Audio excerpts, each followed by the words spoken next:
Over the past 3 months, I've had the opportunity to go on a pilgrimage, on a bicycle pilgrimage, a bicycle tour, which to me is a spiritual journey. And I've had the opportunity to spend 2 months alone in silence in a cabin in the woods. And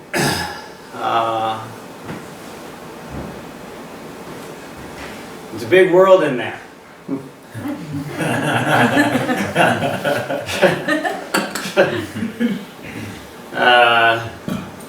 It's a big world in there.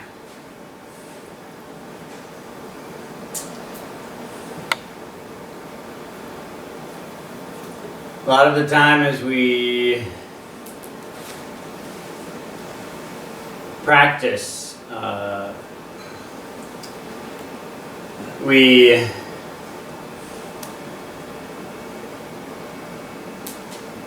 without necessarily meaning to, without necessarily wanting to, we practice avoidance. We sit down to avoid the world.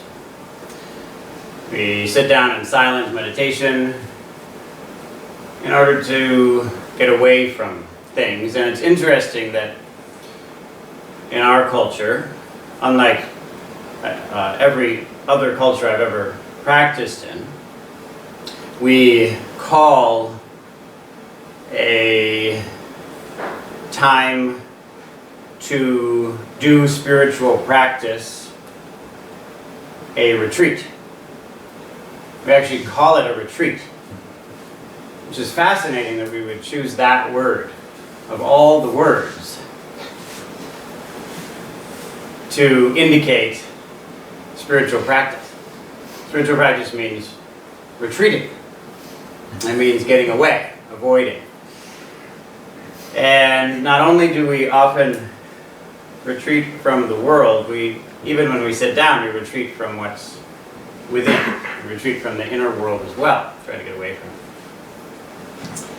And we have the sense of, I had a good meditation this morning because I didn't think about all those things, and I avoided the vast majority of my life for 10 minutes, half an hour, a week, a year, a decade, and so my practice is really going quite well.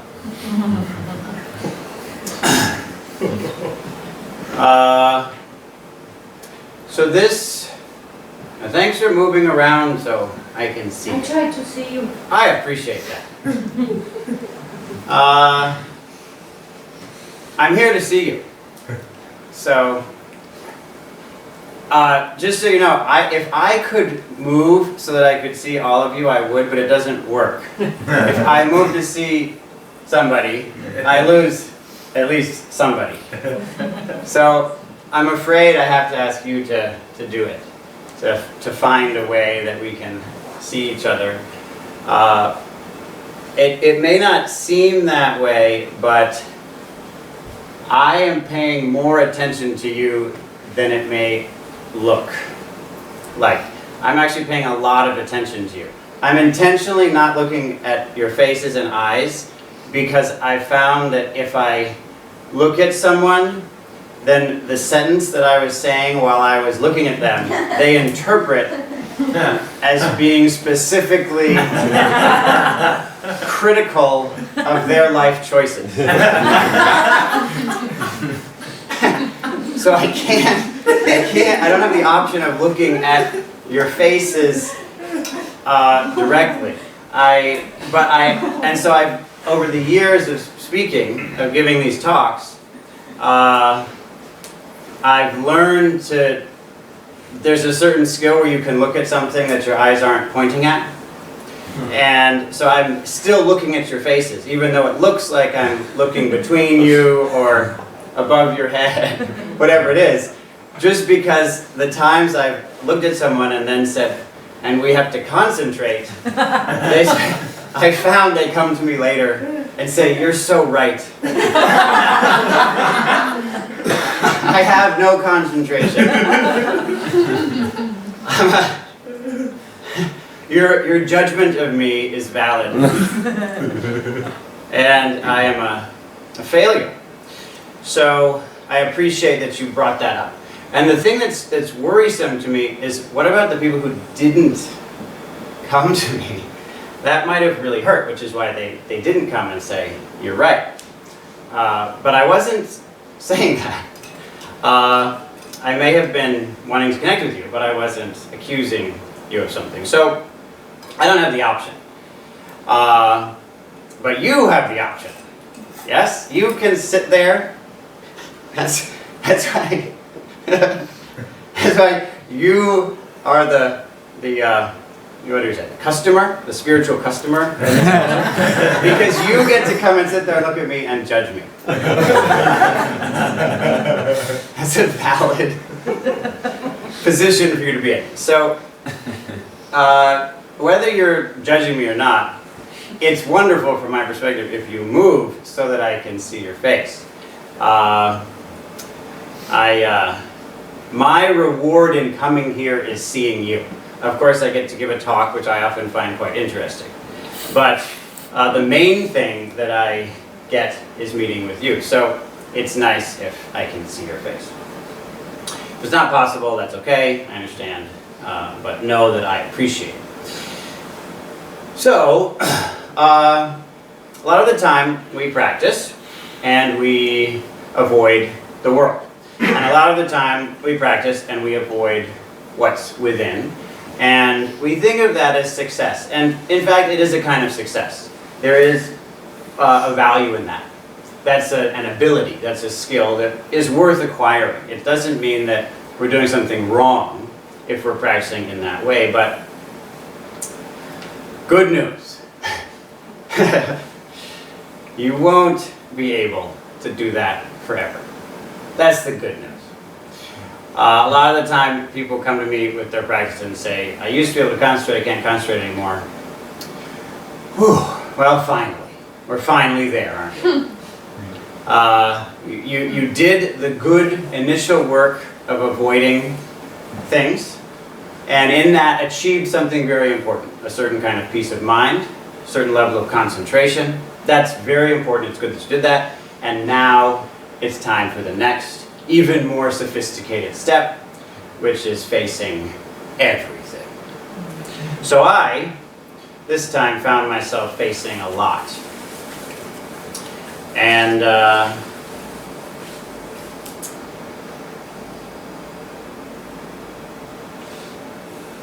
I was amazed, once again, at how much suffering there is. I was amazed once again at the depth, the enveloping power of sadness. And I looked back on my life with open eyes and was shocked, amazed at how sad I have been. Not always, not by any means, but at times. I honestly spent days wondering, how did I make it? How am I here?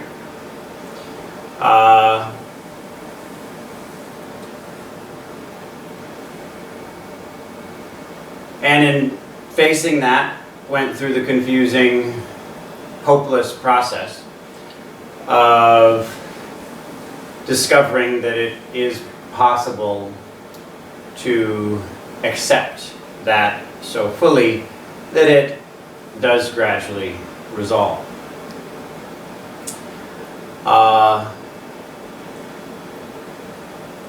It's very important for us to know that that does happen.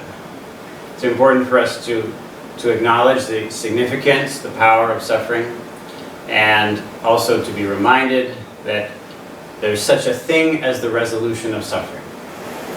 There is such a thing as the resolution of suffering.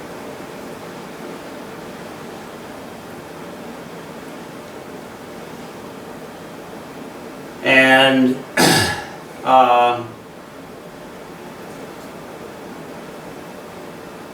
one of the most significant qualities of suffering is that we don't believe that. One of the most powerful aspects of this deep, old sadness is it seems so old that it can't die. It seems to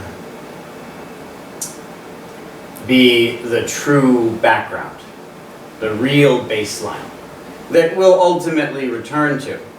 You fight your way out of it, you cover it over with some kind of happiness, and yet part of you knows eventually I'm going to be too weak or confused to maintain this covering, this veil of happiness. And then the sadness will return again. And that belief, that sense, is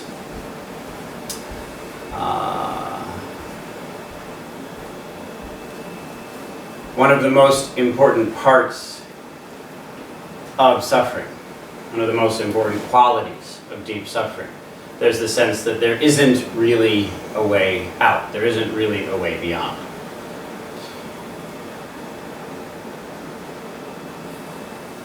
So it's important to say that there is. There is a resolution. Suffering, sadness, fear, anger, melancholy. These are not the baseline. These are not clarity. These are not truth. These are not reality. And the beginning of seeing that is in facing them enough, seeing them clearly, staying with them enough somehow, through deep strength, motivated by compassion for ourselves and the world. Stay with that deep motivation, being able to stay with them clearly enough to begin to notice how it is that they do come and go.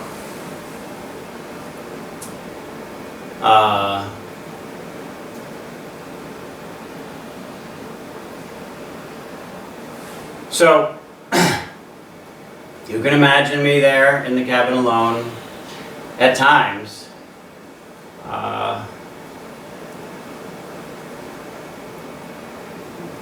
very afraid, very sad.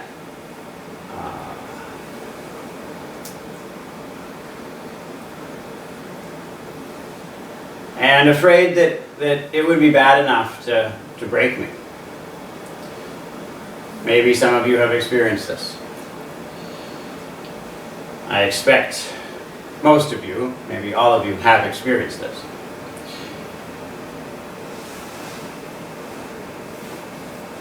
And I felt simultaneously grateful for the opportunity to face it, which not all of us have. And also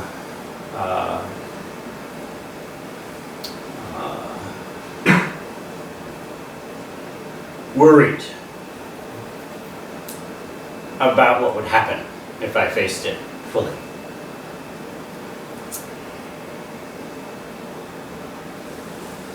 So, I used the skills and the love, the support within myself and coming from others to do the work that I could do. And I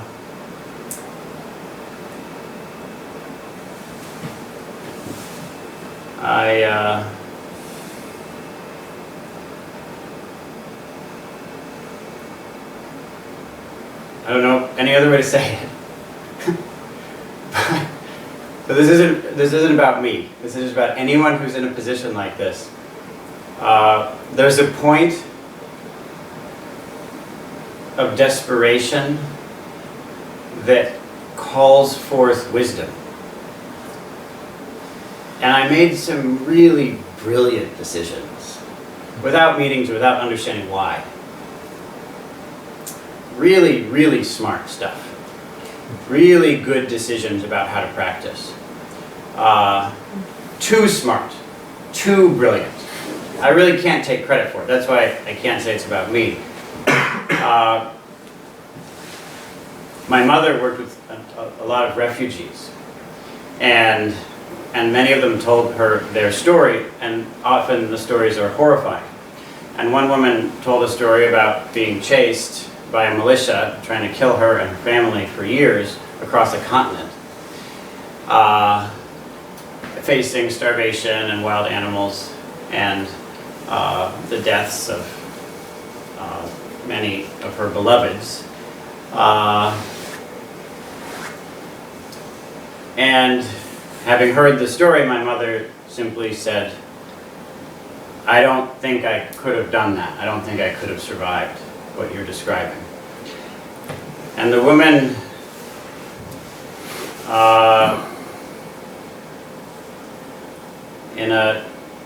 in such an innocent way, simple way, just laughed and said, oh no, you would have. You would have been fine, just like me. You don't think so because you've never been through it, but if you were in the situation, of course, you'd have found your way.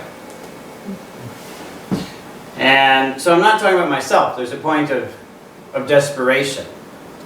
When we really don't know if we're going to make it.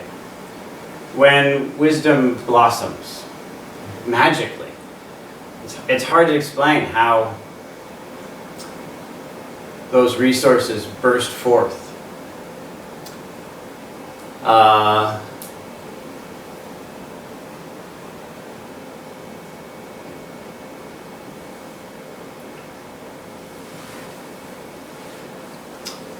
When I was on the bike pilgrimage, I was with a friend of mine named Josh. Some of you know Josh. Old friend. We would physically injure each other in middle school. So you can imagine how deep our friendship is. Old friend.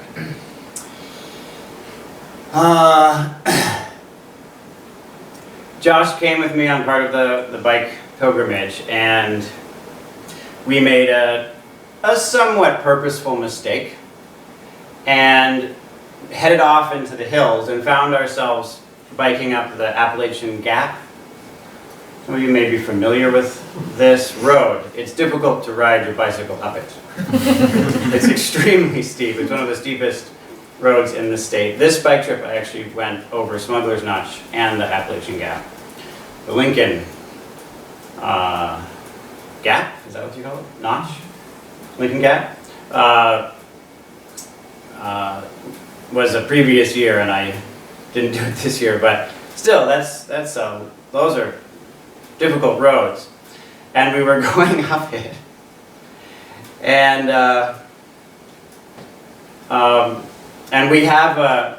we've concluded through our bike trips over the years that there are about 5 reserves.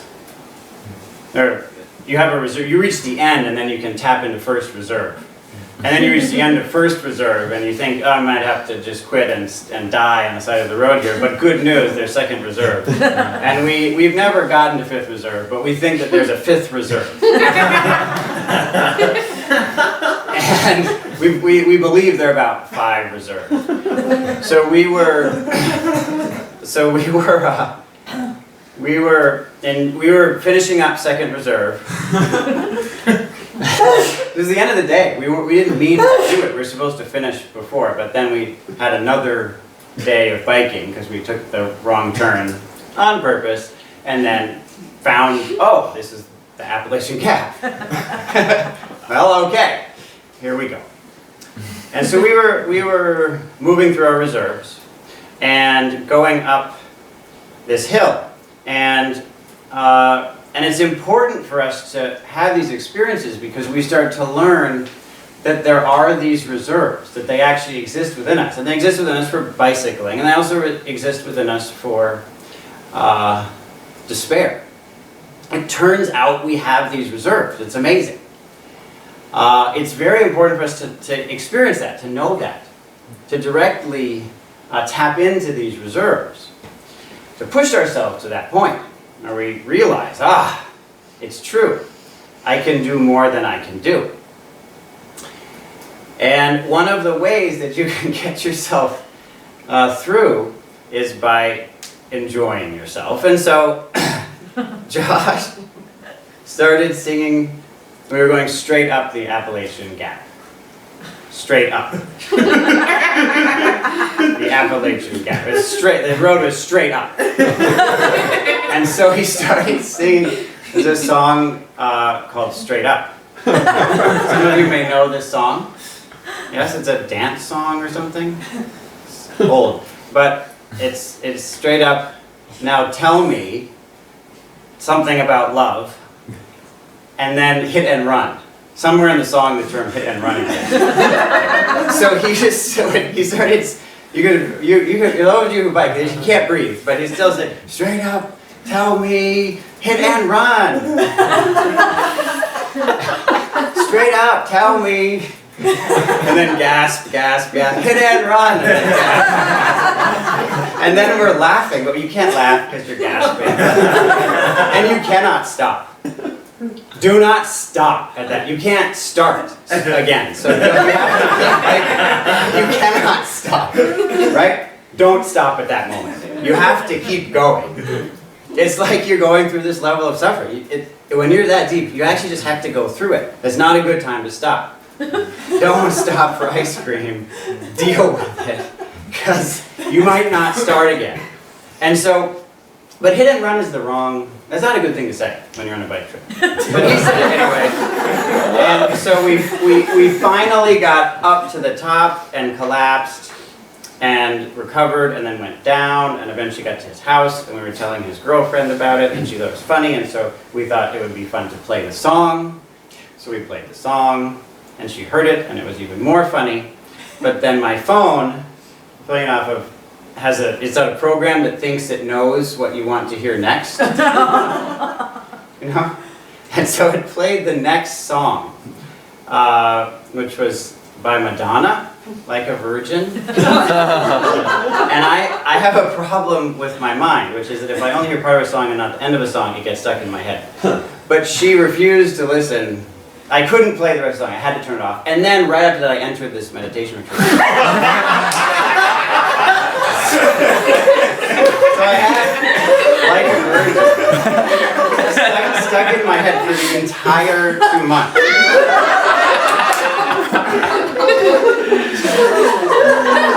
The entire time. Because I wasn't gonna, I could have done two things. I could have turned on another song and listened to the first part of it and got it stuck in my head and then at least that one would have gone away. Or I could have just listened to the whole song and then it would have gone away. I don't know why my mind works this way. But anyway, I refused to do both, so I had to deal with it.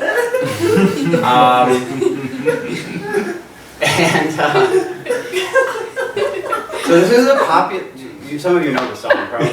Yeah, so this was a popular song when I was in elementary school, when I was very young. I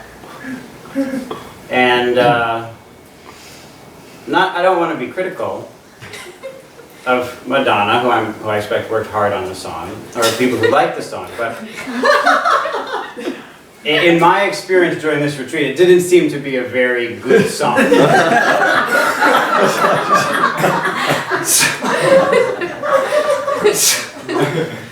So as the weeks passed, not intentionally, I found myself improving upon it with other words.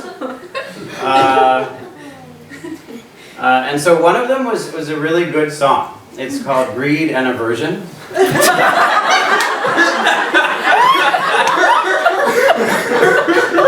It's very, very nice. It's a good song. I believe it's an improvement.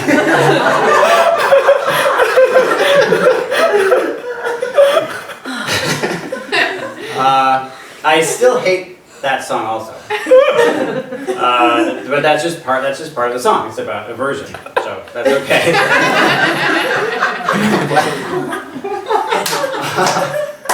But the reason I tell you all this I tell you this for two reasons. One is, you see how brilliant you get when you're desperate. So this song is gonna make me throw myself into the wood stove.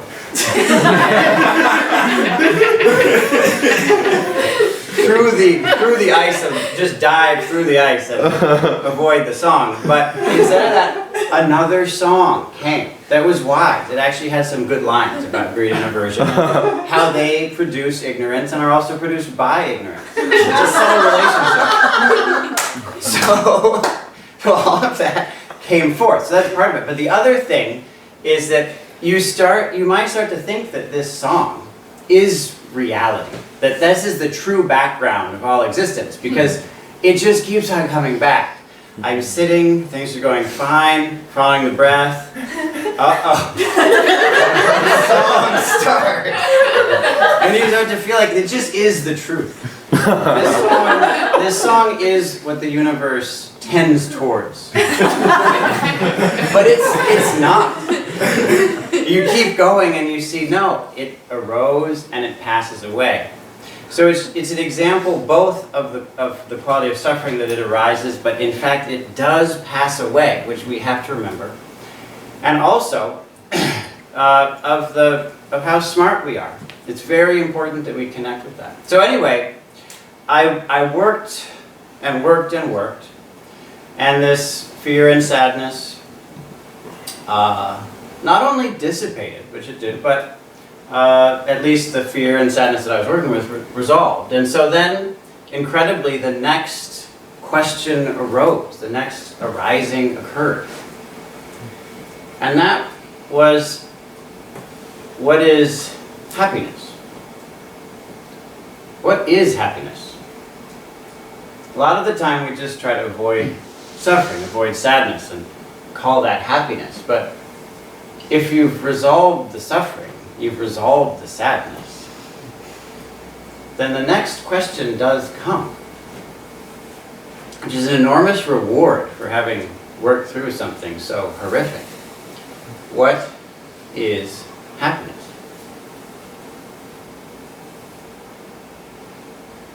What is it really? And I started to ask that question, and the more I asked it, the less I knew. The less I had an answer. The more I realized that the answers that I had believed in were at best false, but at worst pernicious, at worst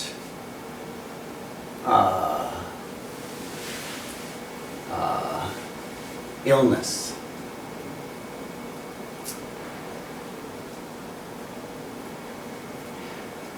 But I kept asking that question, and I found that asking that question, asking other questions, was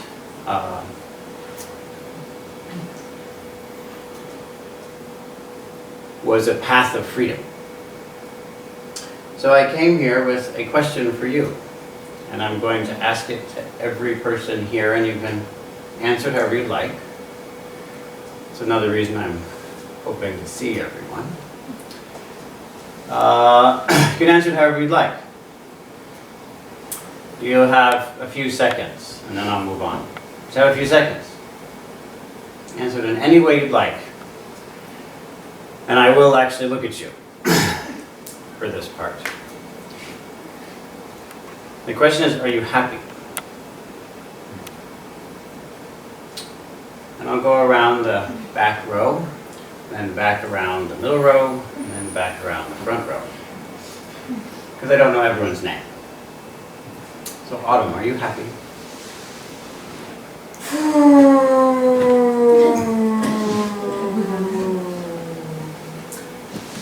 Leanna, are you happy?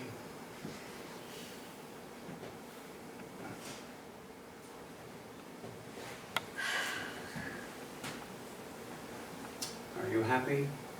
Yes. Are you happy? No. You happy? Jennifer, are you happy?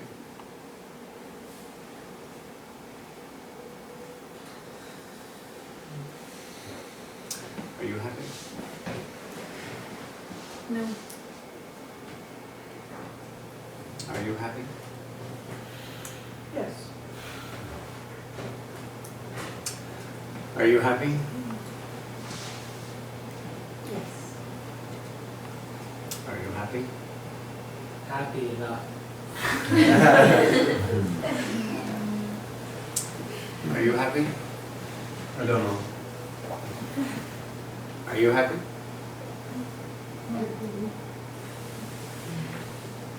Are you happy? Happier than I was. Are you happy? What? Are you happy? Sometimes. Are you happy? Sometimes. Are you happy? Yes. Are you happy? Are you happy? Sometimes. Are you happy? Some days. Are you happy? I feel like I'm on the happiness roller coaster. Are you happy?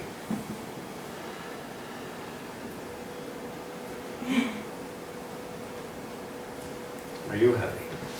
No. Are you happy? Are you happy? Yes and no. Are you happy? Yeah. Are you happy?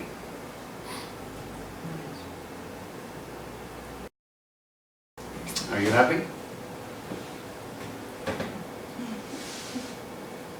Uh-huh. Are you happy?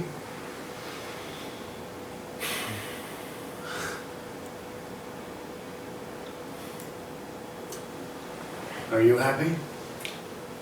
And sad. Are you happy?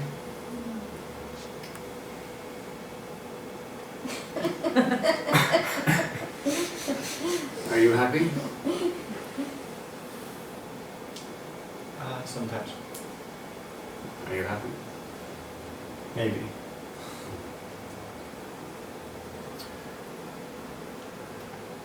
So we've heard a lot of answers. About Nick. Are you happy? Yes. We've heard a lot of answers, and I'd ask you to consider the possibility that you may not know why somebody gave the answer that they gave. You may have heard one person say yes and another person say no. It's possible that the person who said no is happier than the person who said yes. That's entirely possible. It's also possible that the reason that they gave either answer has nothing to do with the question that was asked. It's about, I wanted to look a certain way in front of a group, or I wanted to look a certain way to myself. It's also possible that the question can be understood in many different ways, and so different people were understanding the question differently, and in fact answering different questions. And so it's important for us to accept the possibility that we don't really understand the answers that we heard other people give.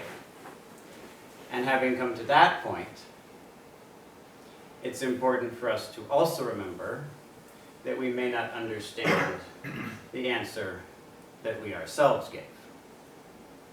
That we ourselves may not understand why we said what we said to that question. We may have answered it a certain way and felt okay about that, or not. And then we discover later, there's a different answer that's more true than that one. And I gave that answer for these various reasons that I don't need anymore. And so now there's this answer. But then we can go through that same process once more.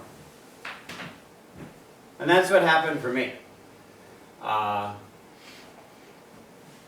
gave all of the answers to myself that I heard and more as I asked this question certainly hundreds of times, probably thousands of times.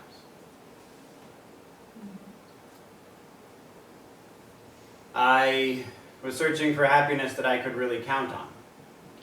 And so the answer of sometimes was simplified to the answer no.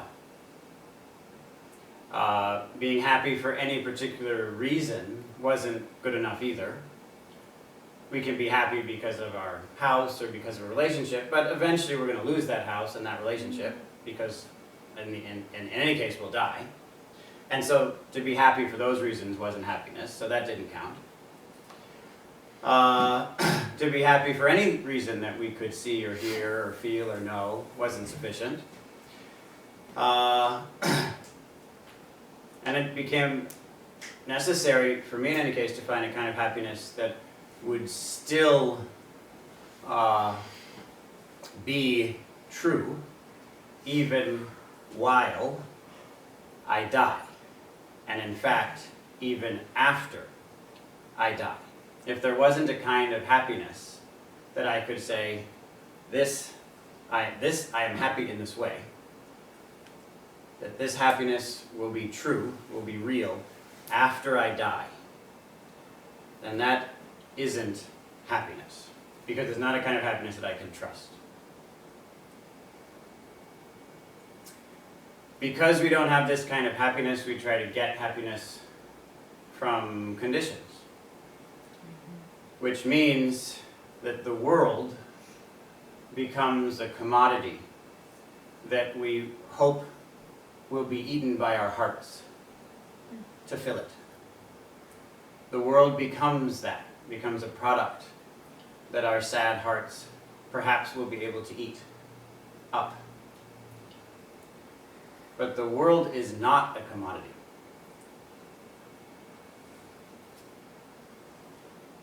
We may perceive it as such because we're so sad, but it is not a commodity.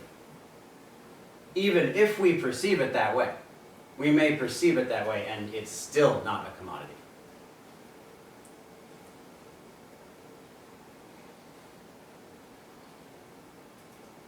I have the sense that we as a culture have given up on finding a kind of happiness that is beyond conditions, that's beyond the senses. And so, in our helpless search for happiness, we only have one option, and that is eat the world. And so here we are. That's what we're doing. We're eating nature. And getting nothing out of it. We're turning everything into nothing. That's what's happening. We're turning the beauty of life into the tragedy of death, of destruction.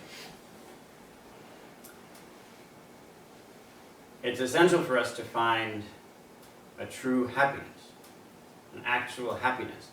To experience that is a skill. It turns out that that skill comes and goes. It's a skill that you can develop. And then, of course, if you can develop something, it passes away.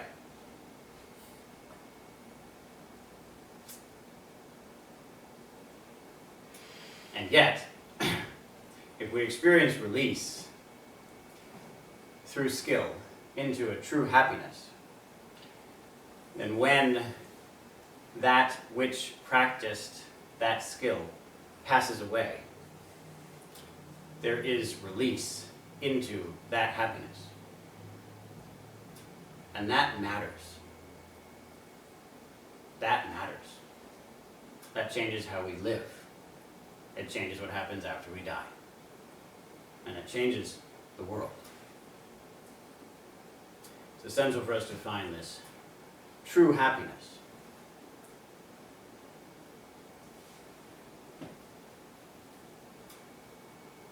And I would submit that the experience of real happiness is the most revolutionary act. There is nothing that more effectively destroys injustice dismantles this world as we have produced it than the experience of happiness. Nothing is more revolutionary, is more dangerous to a system of injustice than being happy. It's our sadness that enslaves us, that makes us available to the mastery of the lies that are hedonism, materialism, and their vassals, yes, capitalism and such.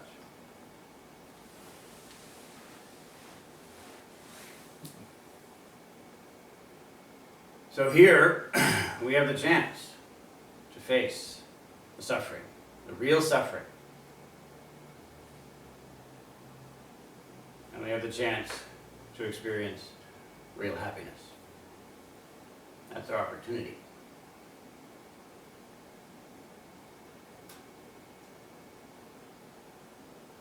Not everyone gets this opportunity.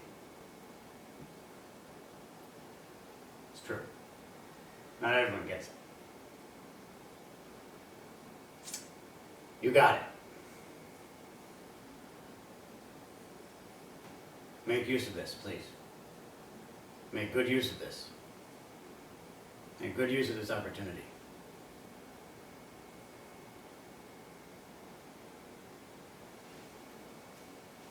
There is such a thing as a happiness that's easier to get, easier to feel than, say, eating ice cream.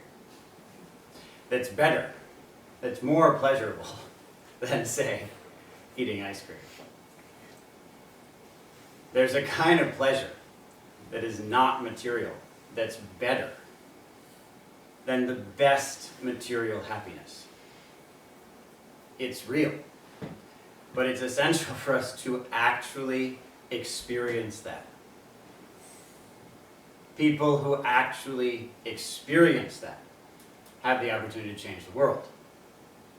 We can think, of course, we're changing the world from a place of sadness. And you could say we are, in a way. But those changes are being controlled by, manipulated by a system that makes use of our sadness to convince us that we must do what we mustn't do. But as we experience freedom from that, because we no longer need the world to be a certain way so that we can be happy, the sacred nature of the world becomes clear. Of course, it was always clear, but we couldn't see it because we needed it to not be there so that we could eat the world. But as we don't need to eat the world anymore, the option of seeing the sacred nature of the world opens up, and so we naturally see that. This beauty, this wonder, is the motivating force of the changes, even the social changes, that are needed today. So please, make use of this opportunity. It's okay to face suffering. There's such a thing as the resolution of suffering. It's heroic, actually. It requires courage, deep courage.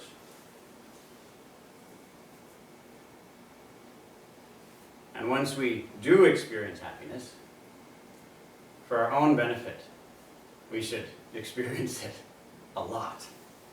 And for the benefit of the world, we should experience it a lot.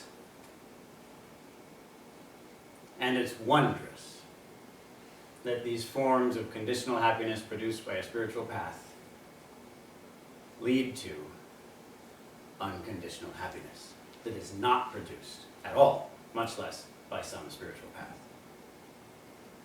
This is our opportunity. Please,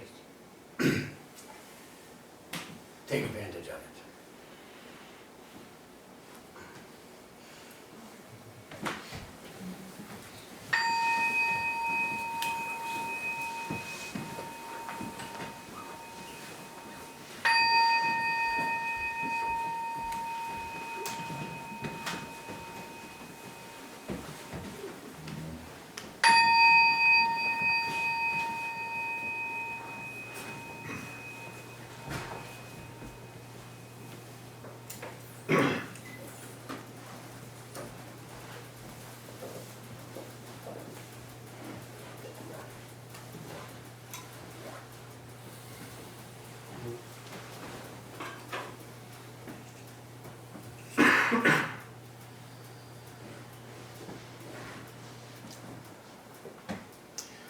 Take some time to settle into an upright, relaxed position.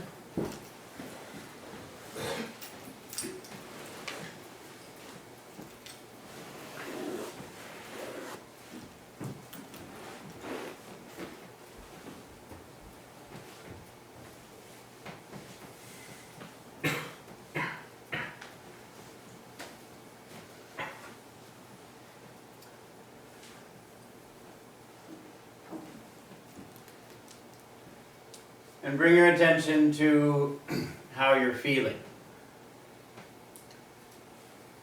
Bring your attention to your feelings as they arise and pass away at this time.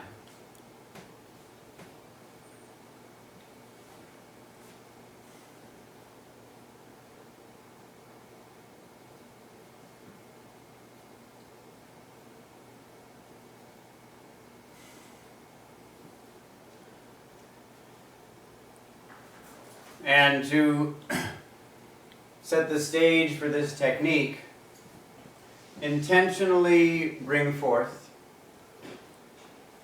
compassion and courage. Intentionally give rise to compassion and courage. It doesn't have to be a lot.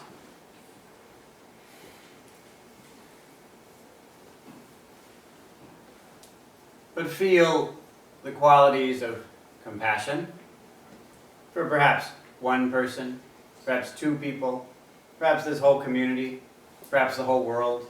But in any case, feel compassion. And feel courage. Perhaps just a little bit of courage. That's okay. Perhaps a lot of courage. That's also okay.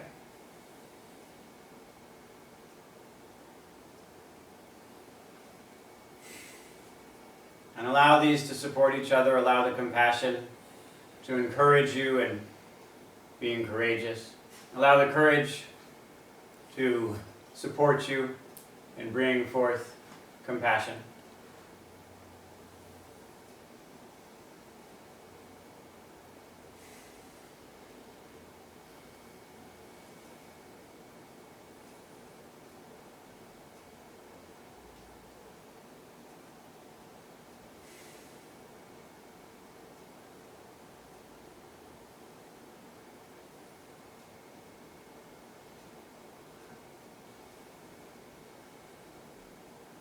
And then, supported by that courage and compassion,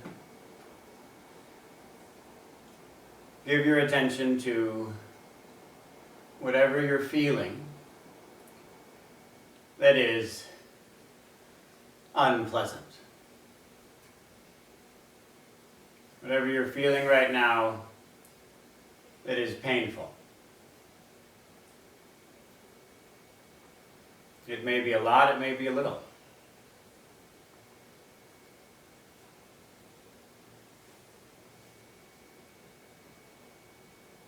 Maybe just be an itch on your face, or your nose, or your neck, or your hand, or your arm, or your leg, or your back, your belly, maybe in your throat. Little pain somewhere, discomfort. Fear of some kind. Perhaps even fear of feeling something unpleasant.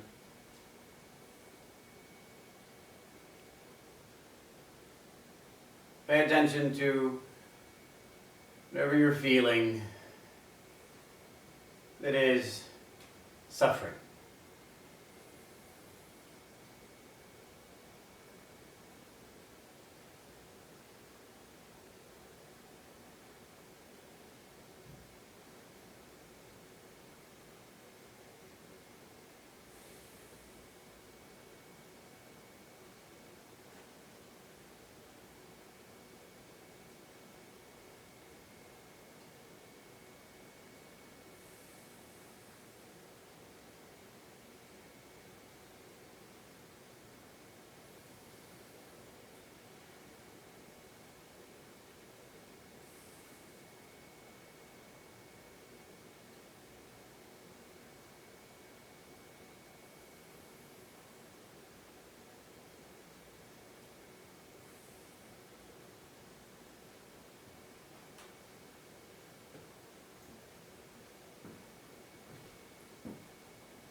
There's no need at this time to do anything about this suffering.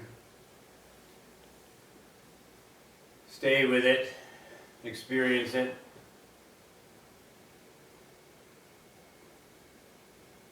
If you'd like, you should feel free to open up a bit more and include more of the world in this meditation. If you have the compassion and the courage available, then you can include more of the suffering of the world. You can include awareness of the horrors that are occurring right now in the world. You don't need to do this, but it's an option in this practice.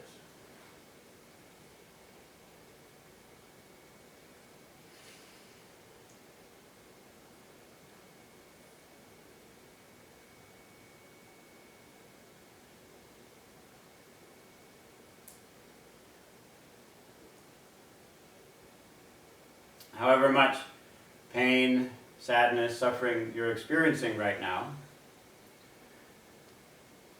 it's very likely that there are people, many people, who are experiencing more pain, more sadness, more suffering than you are right now. You have the option of including awareness of their experience in this practice. You don't need to do this. But if you have the compassion and the courage available at this time, feel free to do this.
It's important to be clear that we are not, in this practice, producing suffering.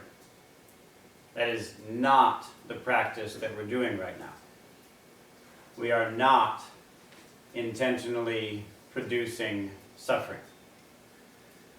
We're simply facing the suffering that is in fact there. Nothing more than that. There's no production of suffering, but there is awareness of suffering. If you're producing suffering, then that is inherently bad. But beyond that, it actually makes the suffering less poignant. It's a way of avoiding suffering. Because the suffering will be much more painful if you simply face the suffering that is in fact there, than if you retain control over it by producing it.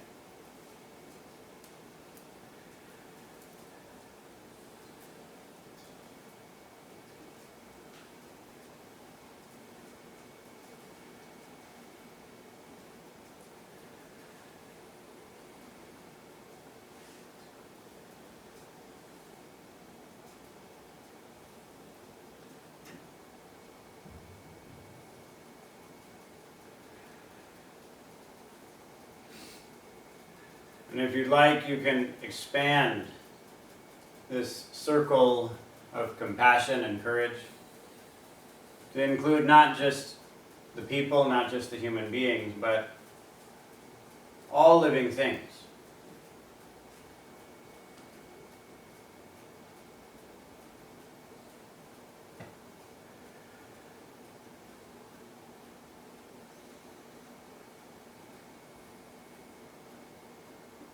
So you may include the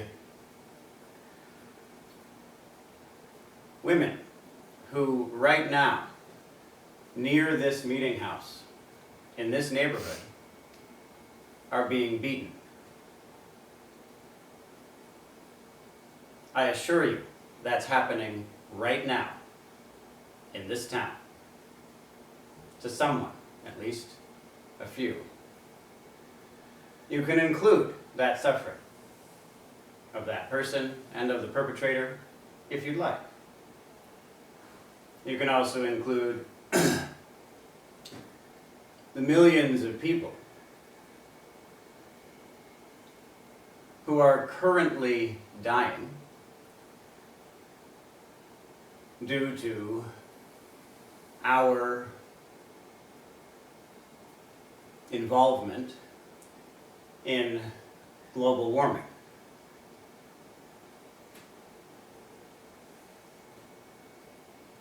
If you'd like, you can include them as well.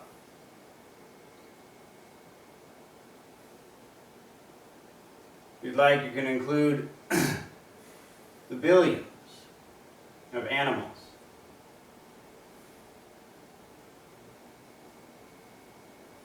whose habitat, whose homes, livelihood is being taken by that same global crisis.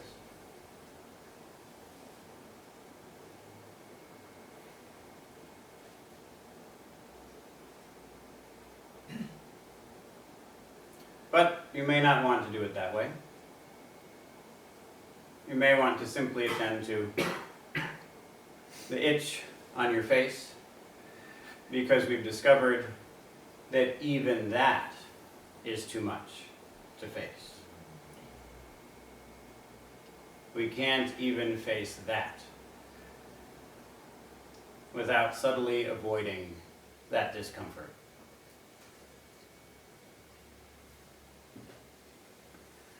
It's up to you.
Once again, the instructions are: do not produce suffering.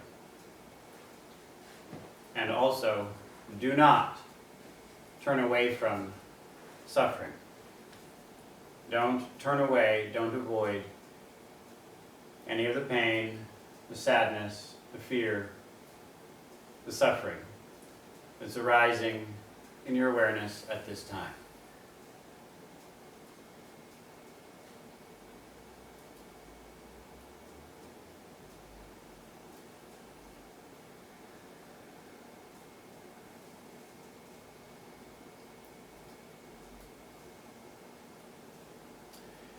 If you'd like, you can not only expand your awareness out in space to include other beings, but you can expand your awareness forward in time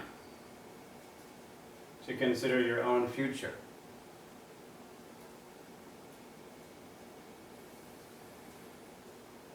And at some point in the future, it's likely that you'll be sick, in terrible pain.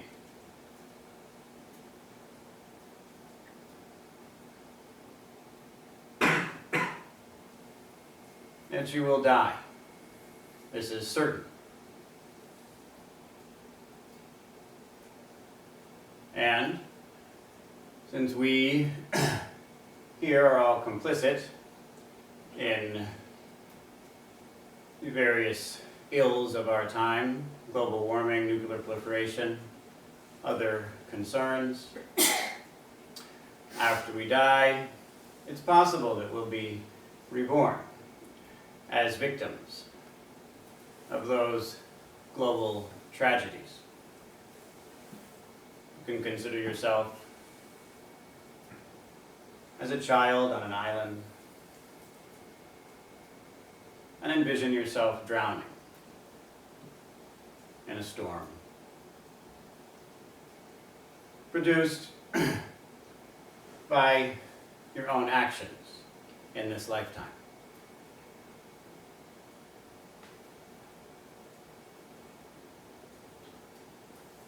There are many ways that we can open up our awareness. Again, we're not creating this suffering, we're simply accepting it. Accepting the truth of suffering.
We're simply accepting it.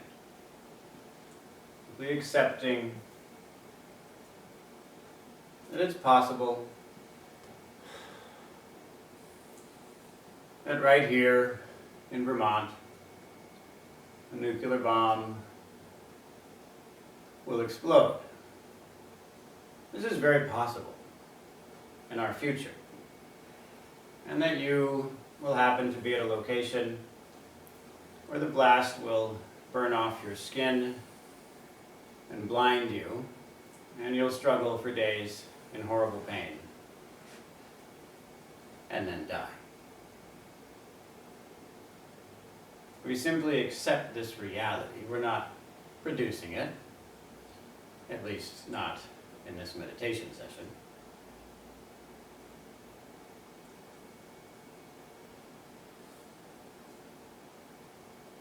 And we can include as many others in this as we'd like. We can include as many future lifetimes of our own as we'd like.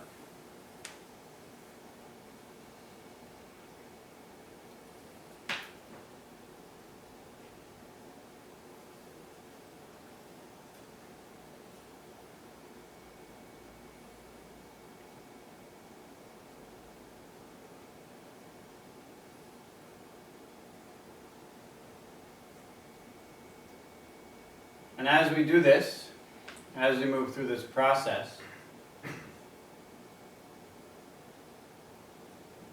we may find that even as we do this, nonetheless, there is some pleasure right now. Even as we do this practice, there is some peace right now.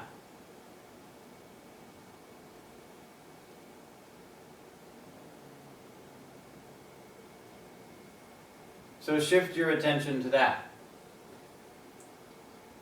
Pay attention to that pleasure, that happiness, that joy, that ease, that peace, that wellness.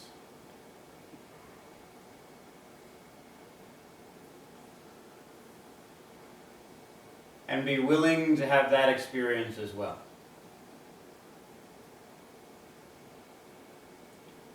It may be that this pleasure is harder to experience than the pain. Many of us notice this. So, practice the willingness to experience happiness.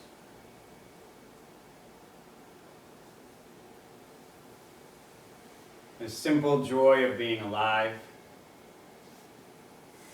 of being healthy at this time,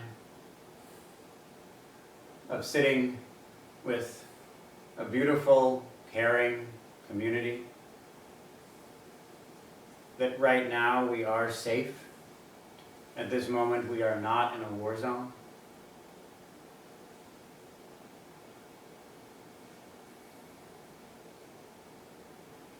We're in a place with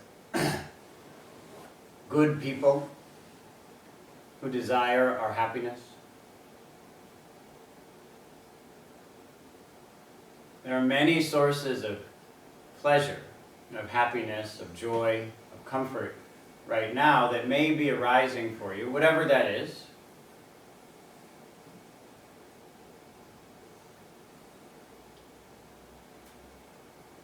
Allow yourself to experience that fully.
And as you sit here, alive, breathing, you may find that there's a pleasure simply in breathing. The feeling of breathing is pleasant. It may even be blissful. We can take this breath. You can feel the life of it move through our bodies.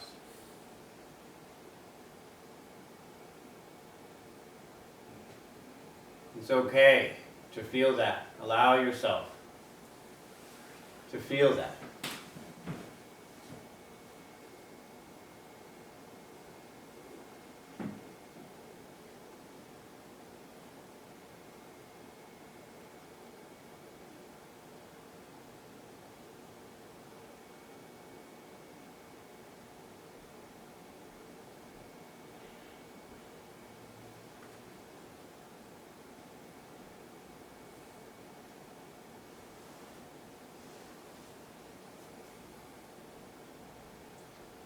This practice also requires compassion and courage.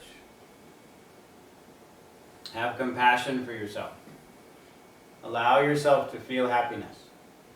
And also have courage. For most of us, experiencing a kind of happiness that we're not accustomed to is more frightening than experiencing pain. So allow yourself to experience this happiness, even if it's mysterious, even if it's unknown, even if you don't understand it.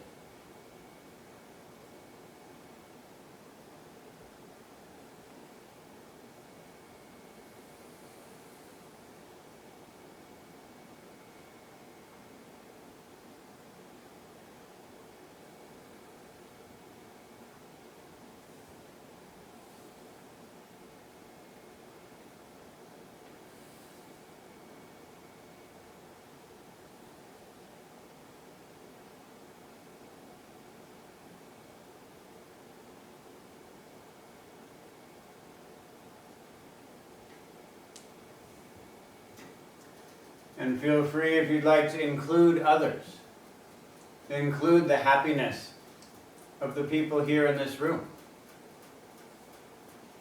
It's okay to feel happy that these people are happy.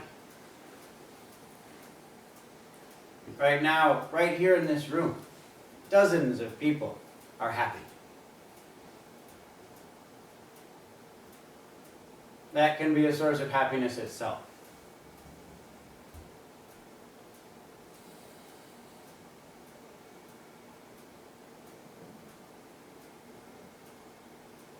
And we can include the happiness of the people in this neighborhood, of all people, and of all living things.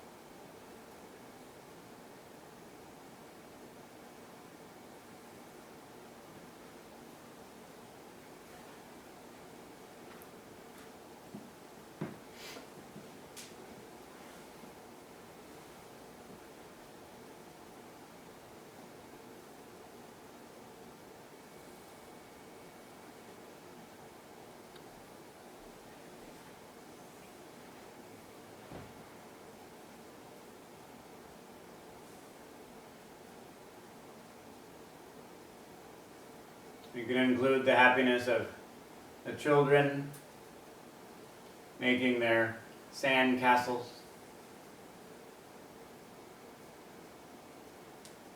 Their joy and excitement in making that little structure. Their joy and excitement in smashing it down.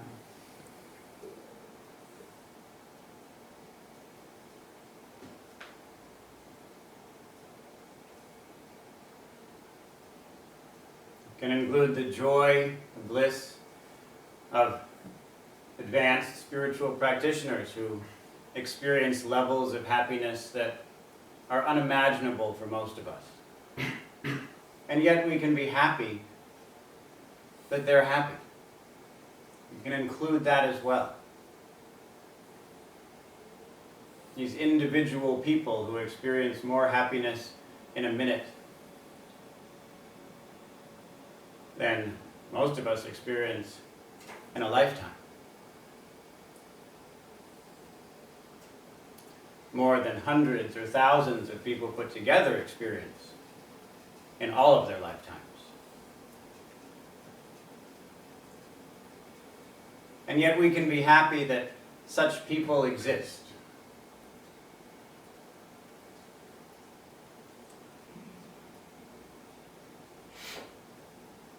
You can be happy about a little mouse who has a bunch of little mouse kids.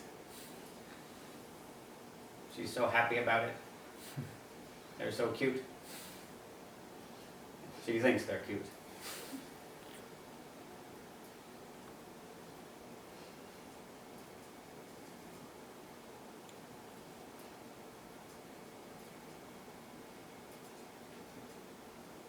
Happy for the little sparrow who makes her first flight.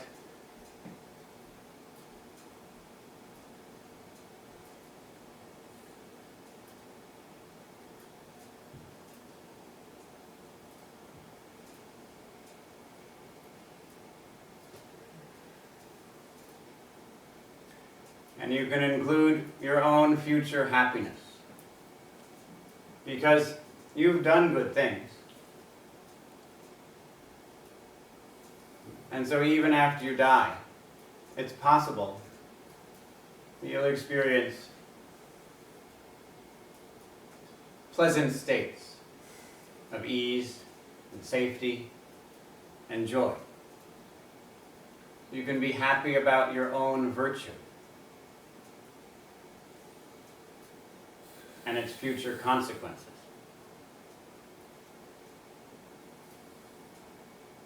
Allow yourself to experience this happiness.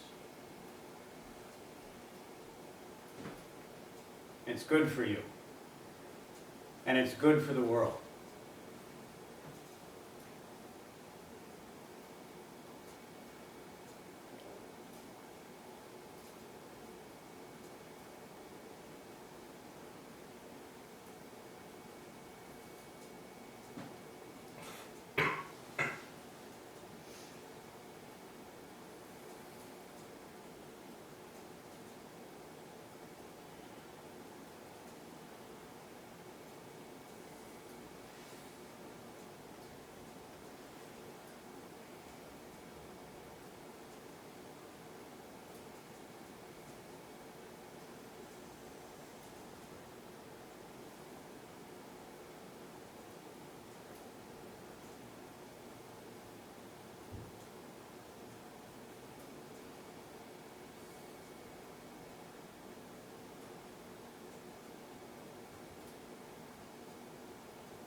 And to finish, to come to the end of this practice, once again return to compassion and courage. Compassion, love, friendship, kindness. This totally embraces, equally embraces suffering and happiness. It's not biased either way.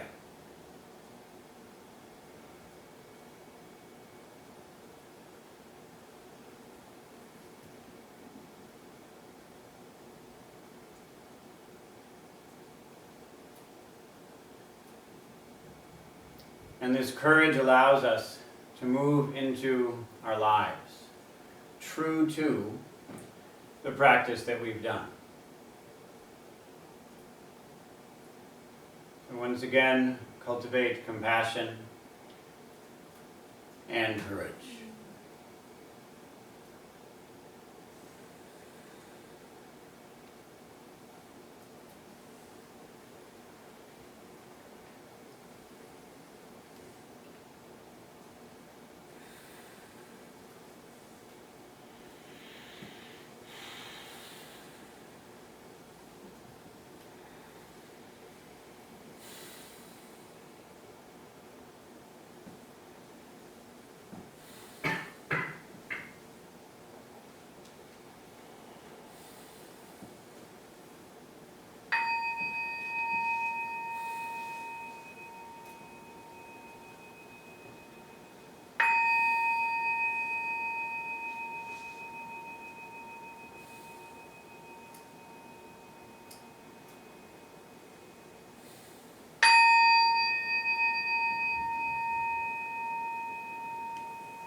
Well, this is a time for conversation, connection, questions, comments. Well, the floor is yours. Yes. Are you happy?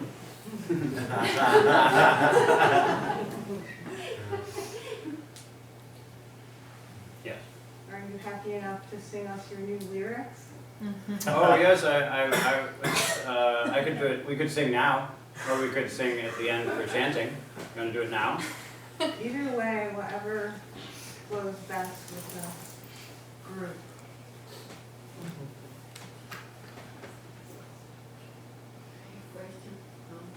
I think maybe we'll do it for chanting. So at roughly 7:15. During the bike trip, a song came to me. You heard about it? Is that what happened? Oh, the lyrics of Greed and Aversion. Oh yeah. I don't remember them right now, and I wouldn't be able to sing it without getting stuck in my head. So I prefer to sing a different song for chanting, which is a song that came to me about what we just did while I was traveling, while I was wandering. So if you can stay for that, it'd be wonderful.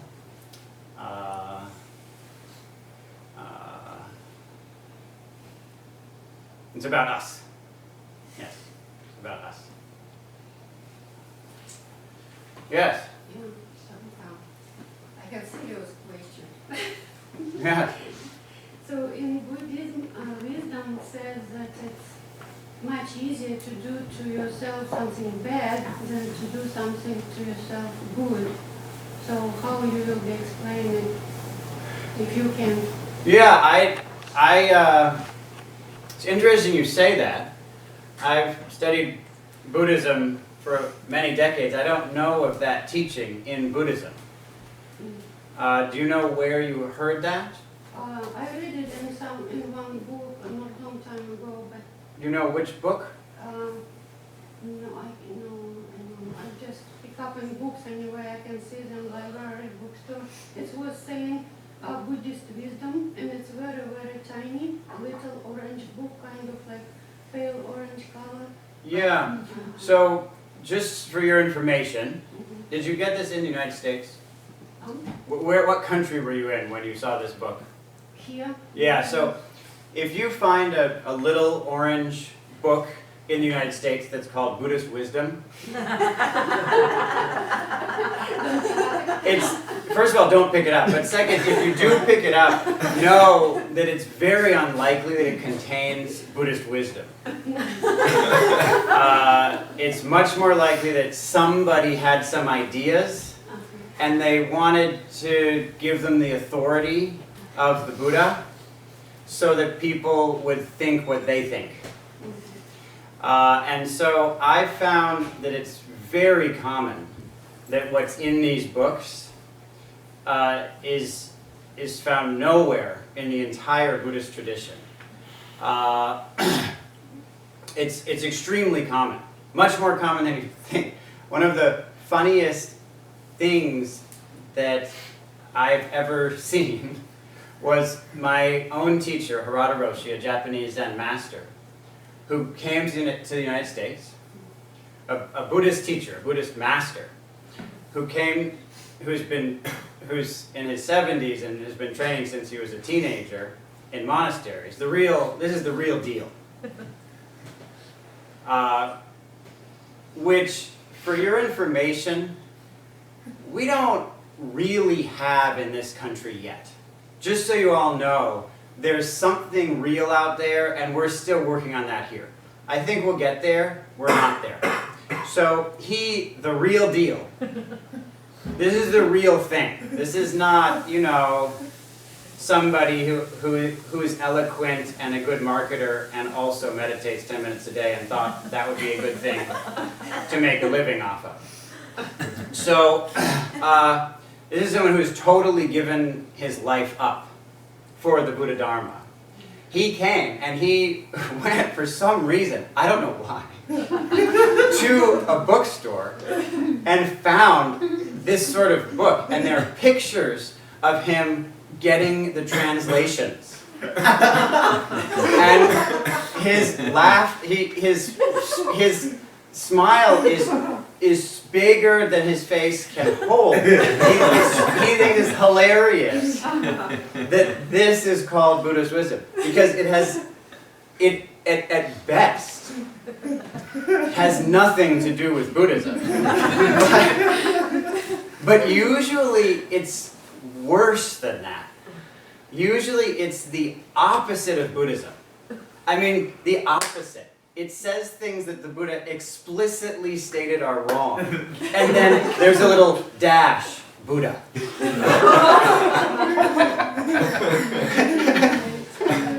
So, for example, all is suffering. Life is suffering. The Buddha was explicitly clear that that's not true. Yeah? He said it clearly, repeatedly. He thought, nowadays people are trying, but in the future there will be an America where people will be deeply ignorant about even the most obvious of things. For example, is everything suffering? Obviously, look at your own day.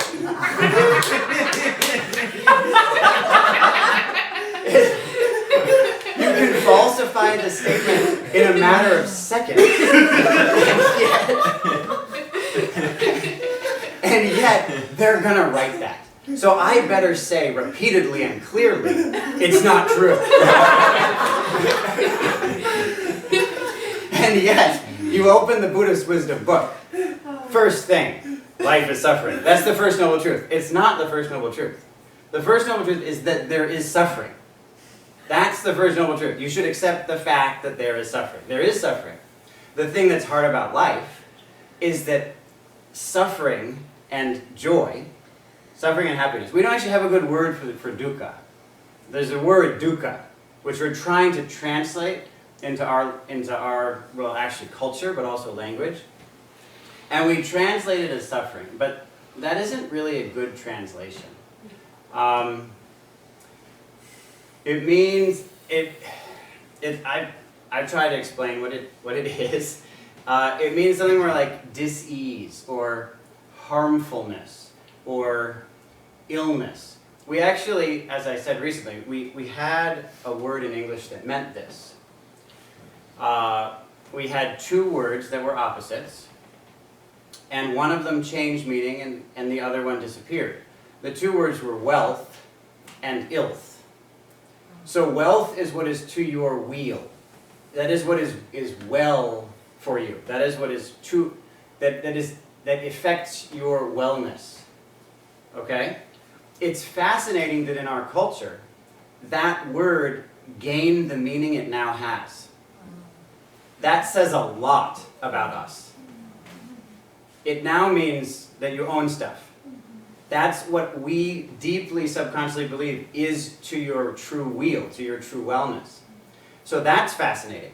But what is more fascinating is that the word ilth, this correct conception of the fact that there's such a thing as that which is to our harm, yes? That's the point. There's something that is not to our weal, that affects our dis-ease, our illness. But not illness like a sickness, our not wellness. Okay? That there's such a thing as that, and we should focus on it and wonder about it and resolve it. That just vanished. The word is gone. Who here knows the word ilth? One person. Isn't that amazing? That's amazing. Because this is an important word, and we just discarded it. And elevated, denigrated, conflated wealth into what it is now. So when we talk about suffering, we should know it isn't exactly suffering. It's harmfulness or dis-ease or ilth. Okay? It's that thing. that exists. Happiness, wellness, goodness also exists. They're mixed together, and we, due to our ignorance, cannot tell the difference. That is Buddhism.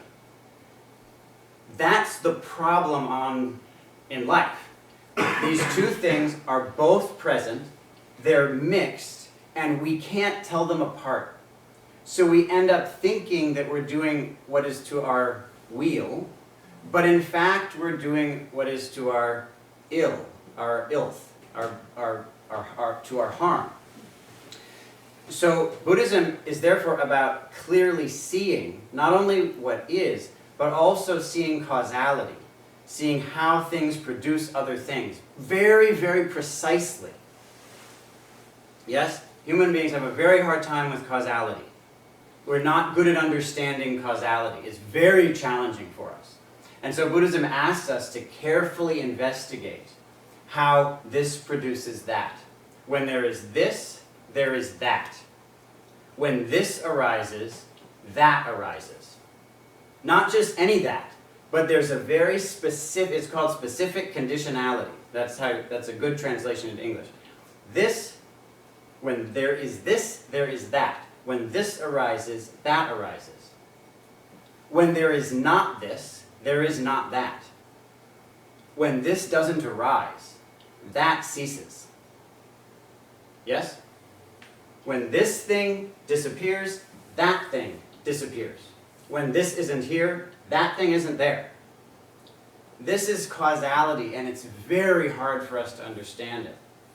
Partially because we can't tell the difference between what's good and what's bad. So, when we have something like life is suffering or everything is suffering, that's simply a demonstration of the Buddhist teachings. We can't tell the difference. So we conclude, well, I guess everything's just suffering. I don't know. Seems right. And you leave it at that. So in the practice, you disentangle it.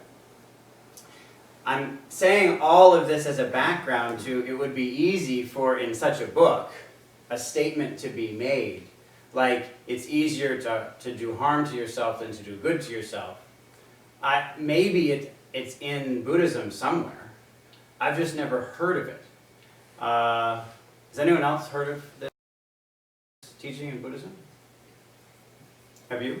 I remember something about like the road to goodness is like narrow and the road to badness is wide.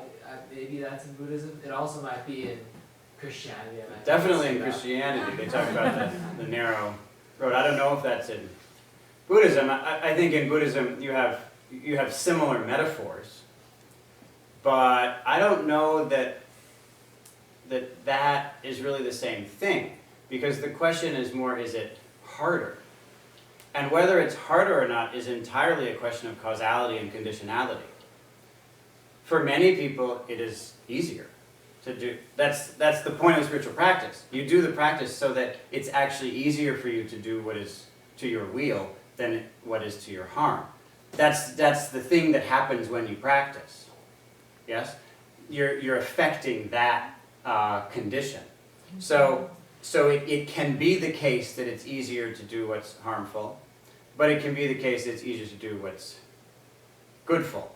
It can be the case that it's vice versa. So I just don't know.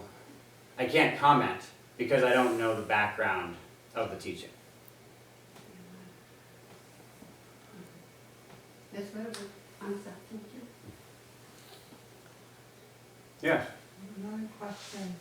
The relationship between despair and wisdom. I got so curious when you were sharing that. Yeah. I just didn't know if there was any more words in there or glimpses of that experience. Yes.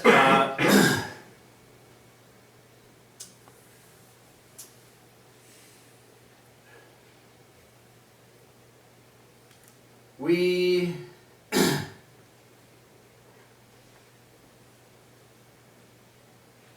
yes.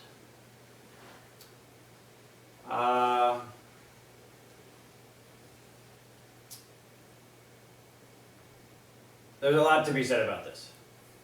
There are many different aspects of this experience.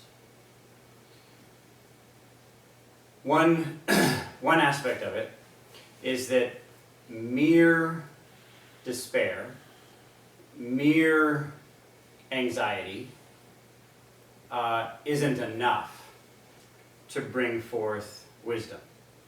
There needs to be the skillful experience of the end of our rope, the skillful experience of the end of our strength. So I'd say that there are two different things that are needed. It's actually more complicated than that, but let's just say for now we're going to focus on two things. One is the extent to which you're really at your end, and the other is how skillful are you in that experience. For most of us, we have neither, actually. Let's face it. Most of us, sorry, but most of us are really comfortable. Sorry to tell you that. And you might not like hearing that. But most of us are really comfortable. To talk about Christianity, Jesus said, it's more difficult for a rich person to enter heaven than for a rich person to enter heaven than for a camel to pass through the eye of a needle. Why would that be? Why? Well, the reason is that if you have wealth, as we call it, if you have power, then what will you use it for? Well, I'll tell you what you use it for. You use it to avoid personal growth. That is what we use wealth for. That's the good thing about being wealthy. You externalize personal growth. You pay other people to grow on your behalf so that you don't have to. So that you can be comfortable without personal growth. We here, again, you might not like to hear it, but everyone in this room is rich. Everyone in this room is well educated. Everyone in this room is powerful. We are in the very top group of the most rich and powerful people alive. You should really face that. If you feel like, oh, I'm not empowered, again, I'm sorry if this is rude, but it's not true. It's not true. You have more power than almost everyone alive. And what do we use it for? To not get to our end. It's very painful to get to our end.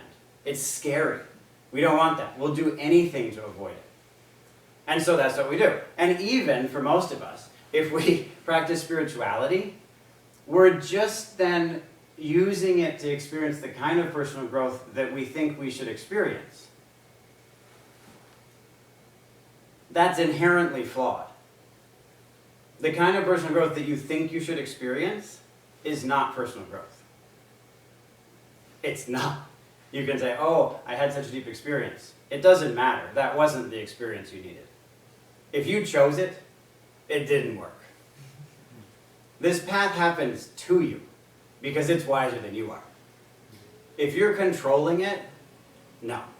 If the kind of personal growth that you think you need, you already did. You can do that. It's available to you. What's needed is to experience those forms of personal growth that you don't want, that you would avoid at all costs.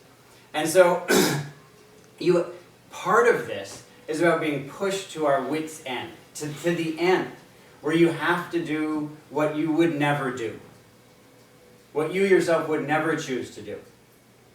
That's extremely important. But it isn't all that's important. There's also this skillfulness. There's the ability to face that level of despair without it just breaking you, without it making you more fragile. In fact, you can become skillful so that it makes you, quote, anti-fragile. It makes you stronger the more stress you go through. Not merely resistant, but actually it makes you resilient, but it actually makes you stronger. So there's a skillfulness in it, okay? That skillfulness is, in Buddhism, it consists of overcoming the 5 hindrances. Yes? So that means that you overcome this covetousness, this materialistic desire to get stuff.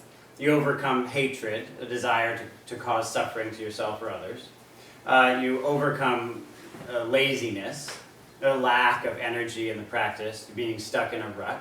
You overcome agitation and freak out, which is very important that you overcome. Most of us think of freak out as being the same thing as what I'm calling desperation. But desperation is entirely free of freak out. If any of you have ever experienced real desperation, you remember you were completely calm. You were totally calm. True desperation means you are fine. There was a time I was doing social work, and a group didn't want us to do the social work we were doing.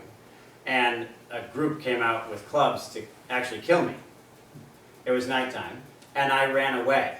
And I'd never forget what happened inside of me when I saw a group of people coming to kill me. My mind was absolutely serene. I was not panicked. And time slowed down. I knew exactly what I needed to do. I needed to hide. It's very simple. Find a hiding place. Well, good news, it's nighttime. And I found the hiding place. And once I was there, totally calm. I wasn't even breathing hard. It was impossible, you understand? I ran, still. Yes? If we truly come to the end of our reserves, and what happened is we realized this is what has to be done. And once you know what has to be done, you have no agitation. It's time to do it.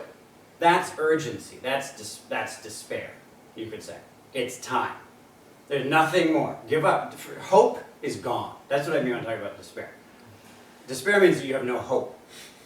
To be utterly hopeless, or you could say hope-free. That means you're right there. Time to do the thing.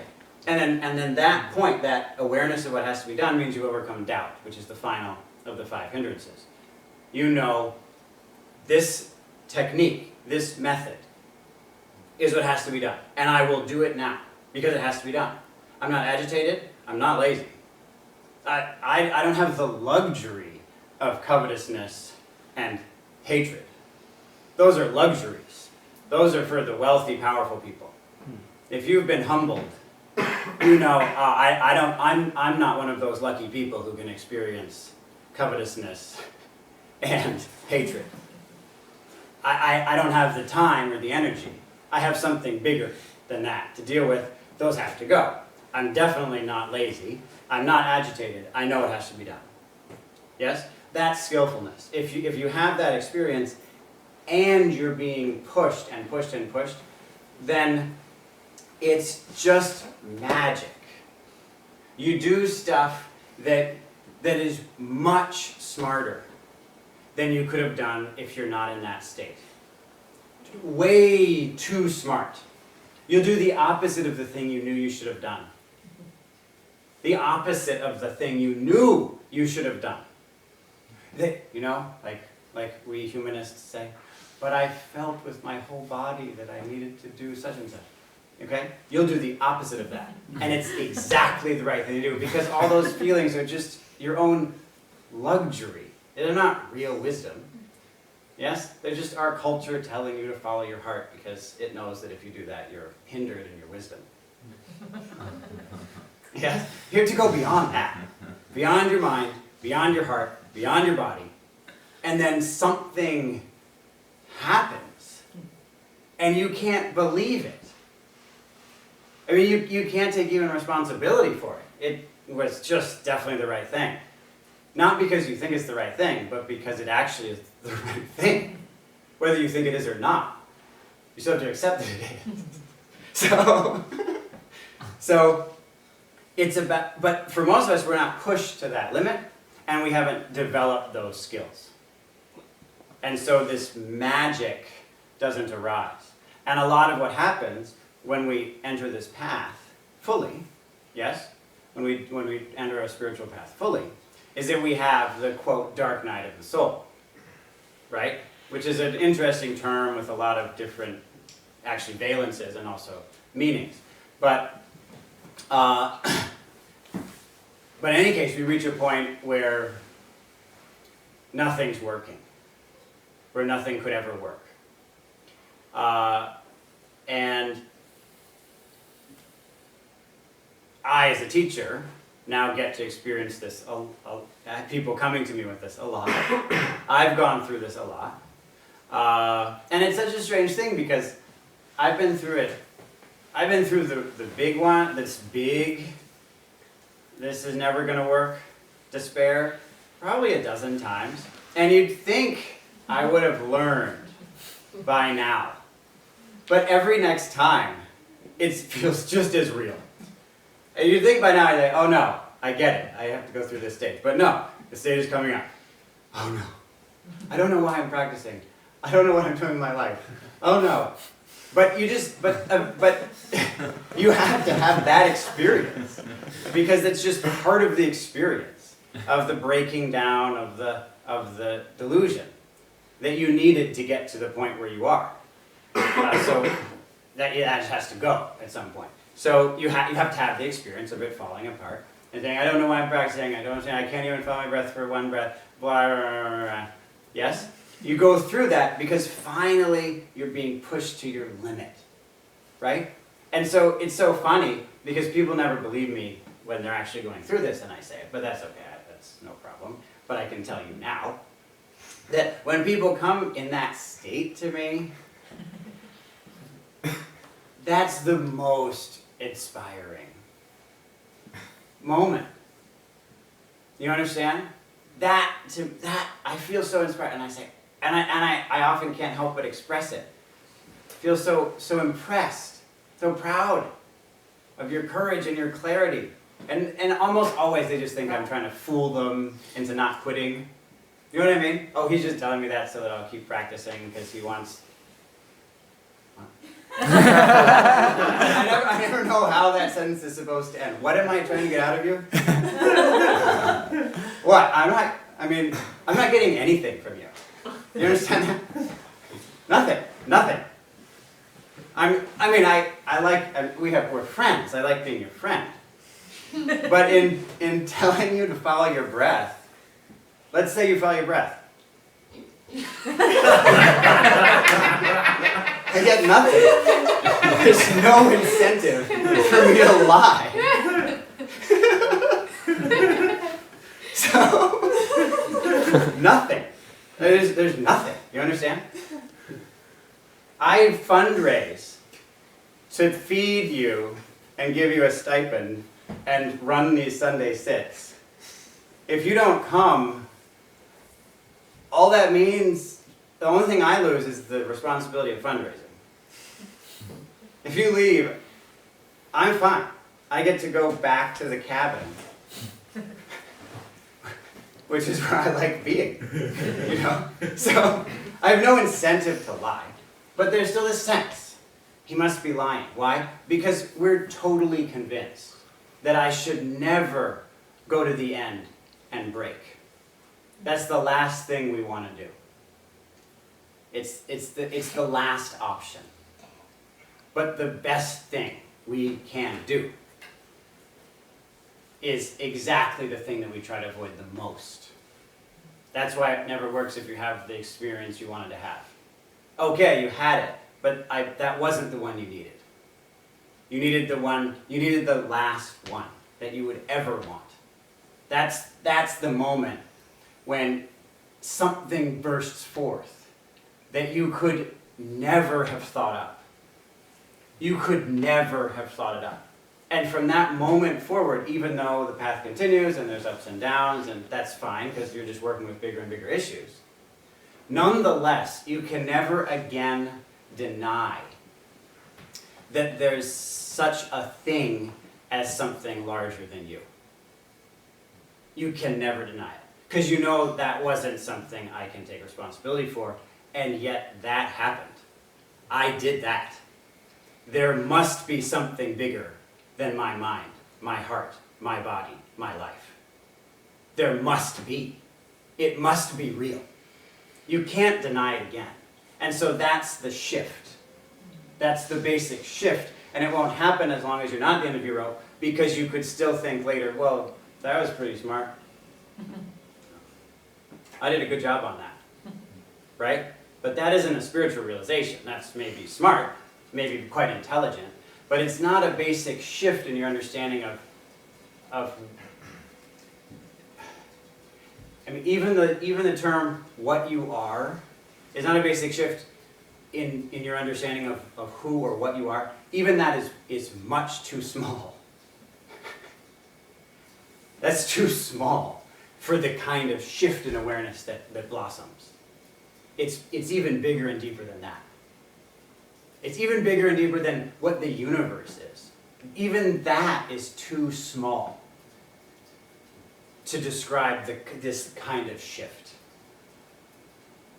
So that's why we need the skills, which is why I have to practice. We also have to go through stuff. So it's important for us to put ourselves in situations where we will go through things that we didn't want to go through, you could say. And the best, I can give a long talk on how that's best to happen, but I'm already 2 minutes over. So I'll just say your best chance at that is exactly what you're doing. Be a part of a community of integrity. There's nothing that will help you to do that more than being close to people who have integrity. The more contact you have with people of integrity, the more likely it is that you will be pushed to your end.